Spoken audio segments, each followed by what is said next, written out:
What's up, heathens? How y'all doing? I'm the Godless Engineer, and I critically analyze apologist claims to give you the best arguments and information so that you can stand up and use your voice. Today, we are going to be taking a look at a clip from the line. Today's call is from Shana, and Shana completely believes in the Catholic faith and is going to advance some arguments defending the Catholic faith as completely true. So, if you want to fuck around and find out why Shana believes that Catholicism is completely true and we should all believe in it, then please stay tuned. In the meantime, let's talk to, I believe it's Shana or Shana, I'm not sure, so please tell me how to pronounce your name. Calling in from Tiny Xylophones, wants to know how to deconstruct her belief in hell without deconstructing her belief in Christ, the risen Lord. Shana, please tell me how to pronounce your name, and also, hi, you're on the line with Forrest and John. Hey, Shana. Awesome, perfect. Hey. So really quick question. You're saying you want to deconstruct your belief in just hell, but not your belief in all of Christianity or belief in Jesus. I'm going to be very, very honest with you. Like, our goal in the end of the day is to help you deconstruct your belief in Jesus as well. But I would rather you take one brick out of this wall than tear down the whole wall in this moment and fail. So, like, I'm happy to talk about hell, but don't be surprised if we talk a little bit about Jesus as well while we're getting there. Is that okay with you? Sounds fair enough. Okay, cool. Well, then my first question is why? Why do you only want to stick with hell and not the whole thing? Well, I don't think a loving God would send you to hell, would he? I don't think so either. You wouldn't think so, but there's also, like, what's the criteria for getting into hell or getting into heaven? Either one. Like, what exactly do you have to do in order to get sent there? Well, that's the thing, and I'm questioning currently. I'm actually a Universalist currently, so I think everyone is going to go to heaven eventually. But I believe in temporary hell. Okay. So you don't believe in hell as like like that's where you get sent absolutely, like, for eternity. You think that there's only a short amount of time that you're in hell. Yeah, like purgatory. Okay. So, question. You hold this belief. I'm assuming you were raised in some sort of Christian tradition. No. No. Okay, so did you develop this belief on your own later on? Yeah. Okay. What led you to decide that this was a thing that you believed in? What's something that convinced you that this was real?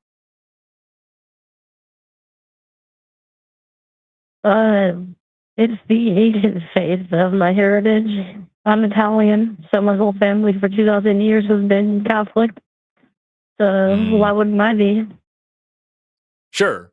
But I mean, like, is that actually why you chose to believe this? Is like, well, I guess my parents and my parents and their parents and their parents did, so I might as well? Or did you have any, like, actual evidence for it or anything that was, like, compelling to you? Or was it just traditional to fear this? No, well, my immediate family is not Catholic, but I'm saying my heritage is. Sure. I understand. I'm just saying, like, your heritage being Italian certainly wouldn't have a lot to do with, like, the culture of Texas. Your heritage being Italian wouldn't be interested in cell phones and motor cars and all these other things. If you're talking about these 2,000 years of people believing in hell, there's a lot of things that you do that don't align with that. So why is this one something that you think just heritage alone is a good reason to buy into it? Why would I betray my ancestors? Who gives a fuck about your ancestors? yeah. I'm trying to get across to you. You do all the time, forever. Like, if you are, you're calling in with she/her pronouns. So, like, if you are a woman who is able to vote and drive and hold positions of power, I guarantee that's some shit that goes against what a lot of your ancestors would have thought and been okay with. And yet here you are doing those things and also believing in this nightmare that they've conjured up for you. Why worry about what your ancestors think about you? Why care about that? I wouldn't. I wouldn't say it's a nightmare. Have you heard of Saint Gregory of Nyssa or Saint Origen of Alexandria? Because they were both Universalists from the early church. They are patristic fathers who believe basically the same thing I do. They don't believe in eternal hell. That's great. There's people that believe in the thing. That doesn't really answer the question that I just asked you, though. Yeah, but they're church fathers. Who cares? I mean, like, understand. yeah, I'm having trouble following it. I don't know if it's like my brain fog that's going on right now, but I'm having trouble following like why you even still believe like in hell, because it kind of seems like you're like, well, a loving God wouldn't send us there. You know, and I agree, a loving God wouldn't. So it's either your God is omnibenevolent or all loving or whatever, or he's not. Mm-hmm. This seems to be like, you know, a pretty clear-cut case. Which one do you think that it is? Do you think that your God is all loving? Then hell can't exist if you think that God is all loving. If you don't think that your God is all loving, then obviously hell can't exist. Which one is it? I think an all-loving God could have a temporary hell. Oh, okay. Why would an all-loving God have a temporary hell? Sorry, you go ahead, Forrest. No, that I was about to ask the same question. Like, if this God is all loving, there wouldn't be any hell of any kind or any punishment of any kind. They would just forgive you of whatever your sins and not need to hurt you in any way. You're describing a conditional and time a temporal love. You're not describing all love.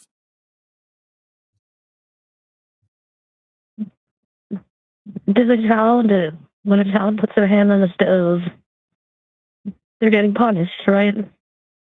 No, they're being hurt because they made a mistake by the stove, not by you. You don't, if your child makes a mistake, you don't go and put their hand on the stove to punish them. That's something very different. That's just abuse. So if you touch the metaphorical stove and make a mistake, then a loving God would protect you from that and make sure you are not hurt any further and soothe the burn and take care of you, not continue to torture you and burn you even for a little bit of time because you did something wrong. That's not what love is. That's not how love works. And what's so frustrating about me here, Shana, is that like it doesn't matter, because at the end of the day, this is just something you've decided to believe because somebody else did. And I don't understand why that's good enough for you. You don't hold many of the beliefs, most of the beliefs that 2,000 years of Italians have held. You just picked this one. And I get that religion is a cultural thing and that it has some cultural significance, but like, I don't understand why you're sitting here putting yourself through the ringer, choosing to believe in some sort of all-loving monster that loves you so much that it's willing to hurt you quite badly, and then being afraid of that, and then wanting to stop believing in it when you chose to believe in it. This is a very weird situation that you've put yourself into. It sounds like you're just tying yourself into knots. Well, there's many great saints, such as Saint Catherine of Genoa, who didn't believe actually Sure. hell would be painful. No. She believed Shana, it would be Shana, painful, but would be so loving of God. I'm asking you about your beliefs, not some saint. There's lots of saints that said lots of good and bad things. I place my faith in the saints. Okay. So if I could find a saint for you that says there is no hell at all, then you would believe that there is no hell now because this saint said so? Yes, there are some saints that say things like that, but so yeah, if you could find a saint that says that, that'd be awesome. Right, but I'm trying to show you that's a silly thing to do. You understand? Like I can't get past this. You don't have a good reason to believe this. I've asked you several times for why you believe, and you keep just saying it's because you don't want to betray your family, as if believing something different than your family is betraying them, which I don't think is reasonable in the first place. But like you keep saying that you're believing this because it is your cultural tradition of belief. You have chosen to believe in a thing. You have chosen your own rules for believing in that thing. And now you are afraid of something that you have chosen to believe in. And you are calling us to help you deconstruct the belief that you have chosen to put on yourself. Just stop believing it. Pretend that there is a saint that says that, and it will be as meaningful as if there wasn't, and as if there really was. If you're just going to say, I need somebody with some sort of fancy title to say it, I'll go get a fancy hat and tell you right now there's no hell and you'll be fine. Okay, well, I think there are good reasons to believe in Catholicism. Okay, let's talk about those. Why? Are you aware of the miracles that have been done with the relics of saints? I know of the claims. I'm sorry. Yeah, you go ahead. What relics? No, what? Sorry to laugh. What relics are we talking about here? The skull of Saint Thomas Aquinas. There's many miracles around that one. How does that work exactly? I've never understood this whole relic thing. So like you hold the magical skull and you rub it a few times and then he grants your wish. Is it genie from? Is it like the genie rules here, or like what's going on? Or is it a magic 8-ball situation where you have to like the skull tells you what's up? It's a mystery. It's a mystery. Oh, How yeah. badass would it be to have a skull that's like a magic 8-ball and it's like, oh, is this person a troll? Most likely, yes. I mean, I kind of feel that's how I feel right now. It's difficult to tell. And like the thing is, Shana, like you're saying that there's these relics that do some magic things, but it's a mystery. And that's why we don't have any verifiable evidence of anything magical happening with these relics. We don't have any actual we have documentation where people are writing down like, hey, some magic happened. But when we put them in a lab, when we try to verify it, it doesn't work. Like that's just how do you tell the difference, Shana? How do you tell the difference between a relic that has magic powers that are mysterious and unverifiable and a relic that doesn't actually have magic powers? I don't test God like that. You don't test God as if, like, because in the Bible, God allows himself to be tested a lot, actually. No, in the Bible it says, thou shalt not test the Lord your God. Except for, like, when I think I believe it was Saul, that he's like, if God comes to him and is like, hey, I want you to do XYZ thing, and Saul's like, I tell you what, I'm going to put this blanket on the ground. Tomorrow, make the blanket wet with morning dew, but not the ground around it. And then the next day, he says, another test, now make the ground wet, but the blanket dry. And God does that too.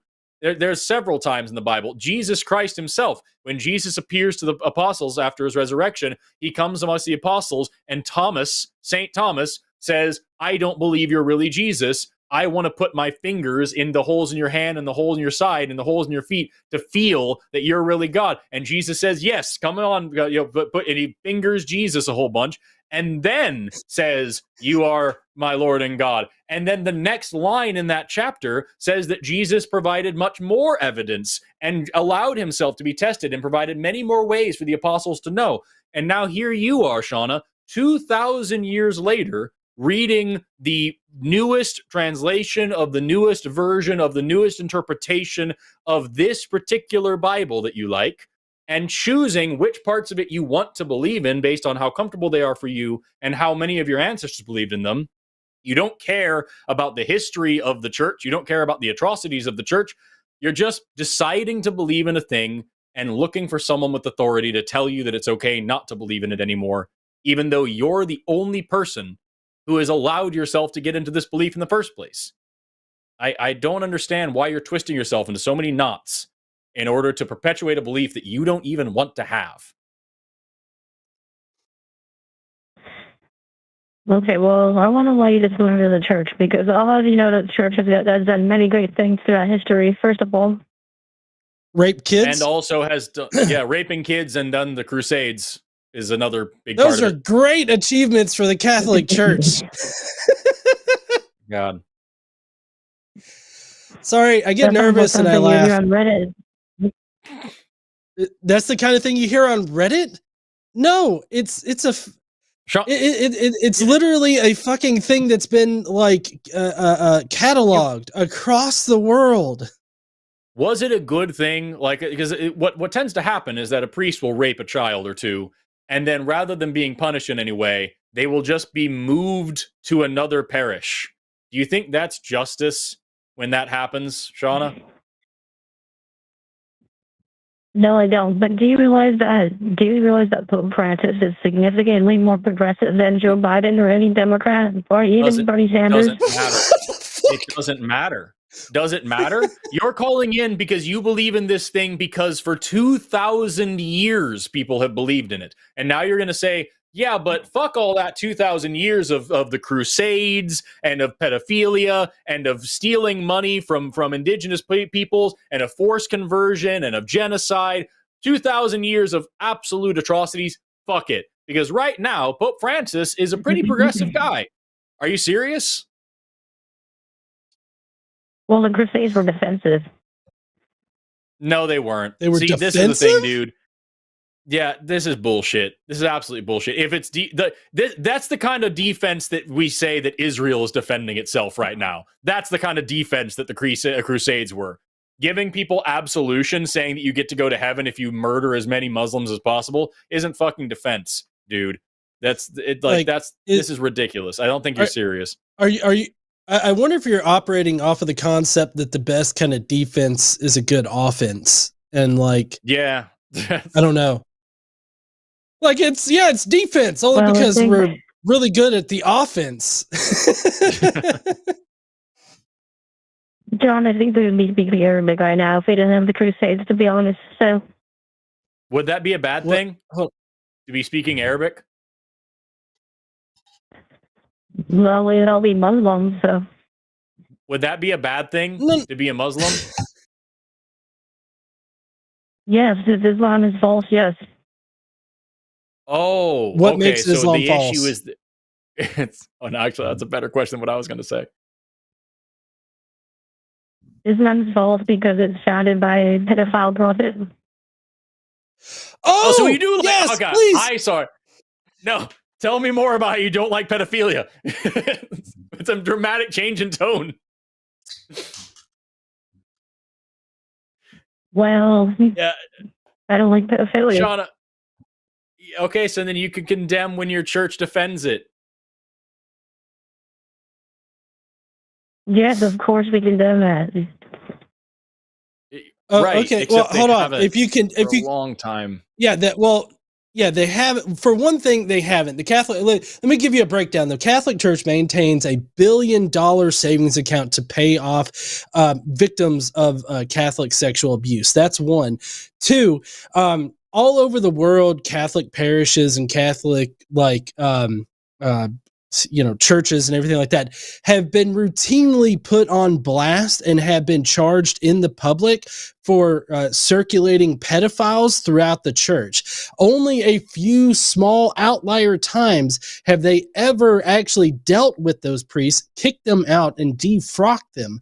Otherwise, what they do is they hide them. They bring them back to the Vatican City, and they just put them up there. But if they don't get caught by the wider public, then they just get recirculated throughout the system so that they can offend more people. Okay, this has been shown to happen multiple times in the United States as well as other areas of the world. That's just talking about the Catholic organization over the last hundreds of years, right? Next, you could talk about the Bible. How old was Mary when God forcefully impregnated her? Do you know? That's a good question. 14. Yeah. Do you think that God should forcefully impregnate a 14-year-old child? Like, is that a good thing for you? Like, would you say that's a good thing? It wasn't a sexual impregnation. You realize that? I'm sorry. Hold on. Let me ask Forrest this question real quick. Forrest, is impregnation an inherently sexual act? You know what? No, actually. You could do like IVF or something like that that's not strictly sexual. However, there is no circumstance where getting a 14-year-old pregnant is a good thing, I would say. I'd say that's pretty fucking wrong. And so, like, to John's point, what God did was statutory rape. And you can argue, well, the statute wasn't around at the time. and it wasn't sexual, but it was still getting a 14-year-old girl pregnant. And it was a forced thing. It was coerced, because in the Bible, Mary says, all right, let God do whatever he wants. But that is still coercion, because there's a major power dynamic. It's the same reason why prison guards can't have sexual relationships with prisoners, even if the prisoners want them to, because there's a power dynamic which makes it inherently wrong. So God raped Mary, no matter how you slice it, and got a 14-year-old girl pregnant. Weird that you think that Muhammad being a pedophile is a problem when your church is full of them and your God is one of them.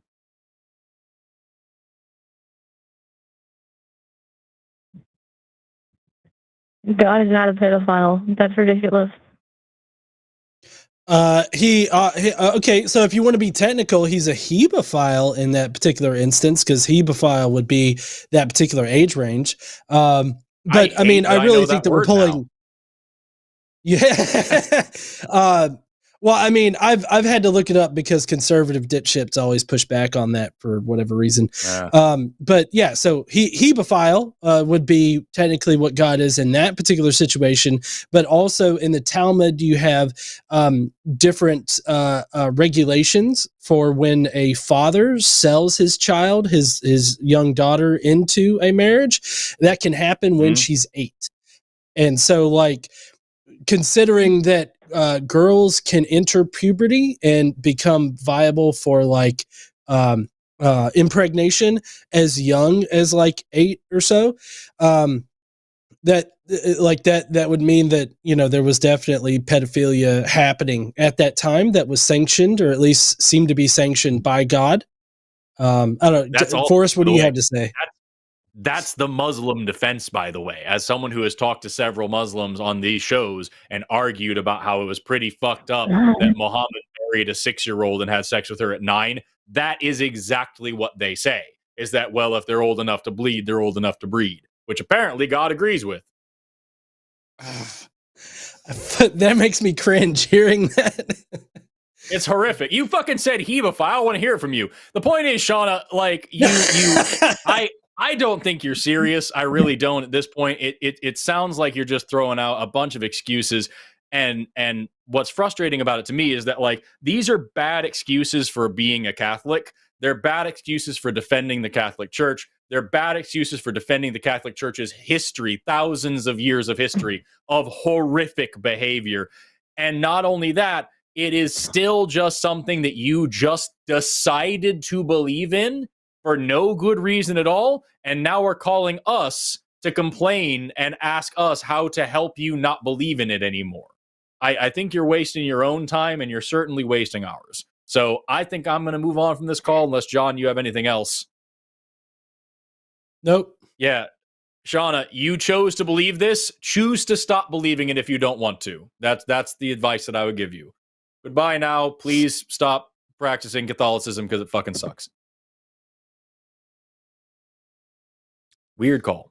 I totally agree. I fucking hate Catholicism. Forrest, have you seen, there's a movie called Spotlight. Have you seen Spotlight? No, I haven't. It's a really good movie. It's got a lot of great people in it. That it's a dramatization of the Spotlight group from the Boston Globe. They're the ones that initially broke the Catholic sexual abuse scandal in the early 2000s. And it started this sort of cascade of like investigations and like everything like that. It's really horrible. Like, well, watching it, it's really great. Like, look at like what actually happened, but like figuring out like everything that they went through is just crazy. I suggest everybody watch it. I think it's on Netflix for people that's interested in that kind of thing. While you were saying that, fucking Grimbeard in the chat, god damn it, if you're sexually attracted to spooky things, are you a heebie-jeebie file? That's really good. That's really, really good. Yeah, that'll be in Webster's dictionary next year. That's such a great fucking I can't stop thinking of it. So I was thinking about Catholicism actually earlier today, and like something just like that stuck out to me, and I can't get off this train, and I need to share it with somebody. And since we just got off the cult, so it's freaking, I just want to share it with somebody that, like, holy water, right? So you have holy water. It's blessed by whatever, and it is now. This is what holy water is all about, and you can do stuff like bless people. I don't know. Here's a question for you. Just go down this road with me, right? If I had like a cup of holy water and a cup of regular water, and let's say actual cup, like 8 ounces. Okay, I have 8 ounces of holy water and I have 8 ounces of regular water. If I pour the regular water into the holy water, is it still holy water? I know you don't believe this, but just I'm asking you to play with this with me for a second. Would it make sense? Yeah, I mean, I guess I don't, because so like you got the water molecules that have been blessed by a man of God mixing with the other ones. The ones that have been blessed are mixed in, so it's just sort of a diluted. That's exactly the thing. Thing. I need to know. Can you dilute holy water to the point where it's no longer effective? And if so, where is that point? Or is holy water like homeopathy, where like you can dilute it forever and it's still effective, or even maybe more effective? Is there a point where that happens?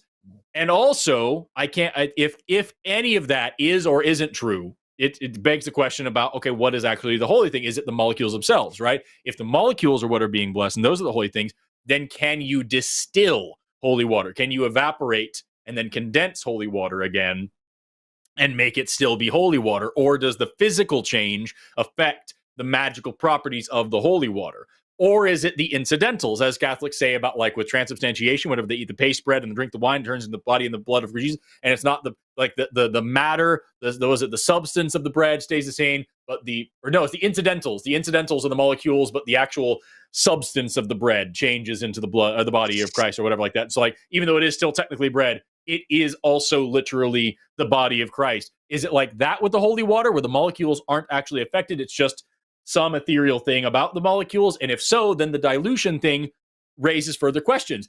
If it can be diluted infinitely, and if condensation and evaporation don't affect it, then that would also imply that like every bit of holy water that's ever been holy water is still around. It's just in the water cycle, moving about, right? And like, if it can be diluted and expanded, right? If I pour the 1 cup in and now I have 2 cups of holy water, then that would mean that every bit of water on earth is at this point holy water. It must have, because it's been diluted at some point, mixed, integrated. The biogeochemical cycles have moved it around. The water cycle has moved it around, which means every time it rains, the place is bathed, wherever that is, in holy water. And that is why there aren't vampires anymore, because after so long, we have now gotten to the point where literally every thunderstorm is cleansing that area. And like that, you know what I'm saying? And I was thinking about that. I couldn't let go of this thought. I want to play with this so much more, but I don't think we're going to have a Catholic that's serious that calls in and plays with it with me. But like, I was going to say, Forrest, like, I understand you walking out that thought, and I'm right there with you. Yeah. It's an interesting thing to walk down, but I think that we're not really gauging the amount of magic that's going into it. Like, how does magic operate? It's magic. We don't got to explain shit, So, I mean, I think that it's just, magical water stays magic. And so therefore all water is holy water, as long as you flush enough holy water down the drain, I guess. Flushing is another great question. What if I had 1 cup of holy water and I added like 1 cup of some other thing, like some other liquid, like alcohol, right? Do different solutes or different things, can holy water be a part? Can I make a holy water martini, right? Can I do scotch and water, but the water is holy? And is it still holy water at that point? And if so, then everything that I drink has holy water in it, and everything that I piss is holy water. There's holy water, like everything is holy water. Golden showers are blessings. And there's so much there. You know what I'm saying? Come, my child. I must bless you. but don't come before I do. Like, and there's a whole thing. Like it's just there's so many questions. I don't know, man. I can't let go of this thought, and I have questions about it. Because if you can solve vampirism with by busting a hot waz on Dracula, like the fucking man, I'm into that idea.